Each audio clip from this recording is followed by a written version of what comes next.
Bismillahirrahmanirrahim. Assalamualaikum warahmatullahi wabarakatuh. Nama saya Dila Rosita, kelas 2B PBAPAI, Prodi Pendidikan Bahasa Arab, NIM 24096002010, yang akan mereview jawaban dari ujian akhir semester mata kuliah Sejarah Peradaban Islam. Baik, langsung saja teman-teman agar tidak memakan waktu. Untuk pertanyaan yang pertama, yaitu jelaskan dan analisis faktor-faktor utama yang menyebabkan kejayaan peradaban Islam pada masa dinasti Abbasiyah, terutama di bidang ilmu pengetahuan dan budaya. Apa dampaknya terhadap peradaban dunia pada masa itu dan masa kini? Jawabannya, faktor utama kejayaan peradaban Islam pada masa dinasti Abbasiyah adalah gerakan penerjemahan ilmu pengetahuan dari berbagai bangsa, asimilasi budaya Arab dengan Persia, Yunani, dan India, serta dukungan pemerintah terhadap ilmu dan budaya dengan mendirikan pusat penelitian seperti Baitul Hikmah. Dampaknya dunia Islam menjadi sangat pusat pembelajaran global yang melahirkan banyak ilmuwan besar dan menginspirasi kemajuan ilmu di Eropa hingga kini.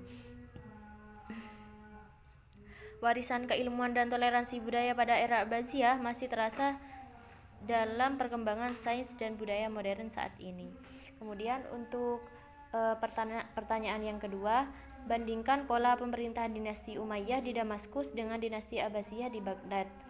Bagaimana sistem kekuasaan mempengaruhi perkembangan politik dan intelektual umat Islam saat itu?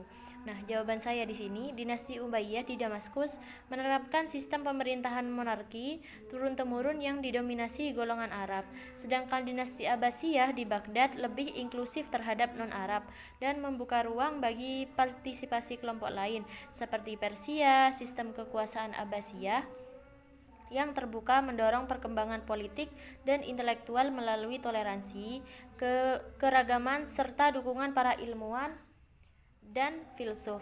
Hal ini membuat pusat peradaban Islam pada masa Abbasiyah menjadi lebih dinamis dan maju dibandingkan masa Umayyah.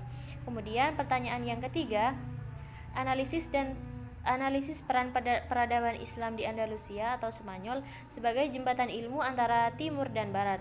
Apa kontribusi terhadap Eropa dan bagaimana peradaban Islam Andalusia menjadi contoh toleransi dan multikulturalisme?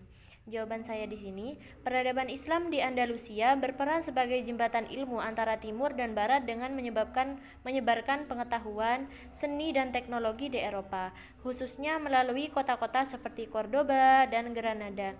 Kontribusinya sangat besar bagi Eropa, yaitu memperkenalkan matematika, filsafat, kedokteran, arsitektur, serta memunculkan era pencerahan di Eropa setelah masa kegelapan. Toleransi dan multikulturalisme di Andalusia terlihat dari hidup harmonisnya umat Islam, Kristen, dan Yahudi, menjadikan wilayah ini contoh kerukunan budaya dan agama. Kemudian pertanyaan yang keempat, bagaimana pengaruh Islamisasi di wilayah Nusantara terhadap sistem sosial dan budaya lokal? Jelaskan dinamika akulturasi yang terjadi antara nilai-nilai Islam dan budaya pra-Islam. Uraikan jawaban saya di sini, Islamisasi di Nusantara mempengaruhi sistem sosial dan budaya lokal dengan memperkenalkan nilai-nilai Islam ke dalam tradisi, seni, dan aturan masyarakat tanpa menghilangkan budaya sebelumnya. Akulturasi terjadi misalnya dalam upacara adat, kesenian wayang, dan arsitektur masjid yang menandakan unsur lokal dengan ajaran Islam. Hasilnya, terciptalah masyarakat dengan identitas unik yang memadukan Islam dan budaya Nusantara. Kemudian, pertanyaan yang nomor 5, uraikan penyebab utama kemunduran peradaban Islam setelah abad ke-13 Masehi.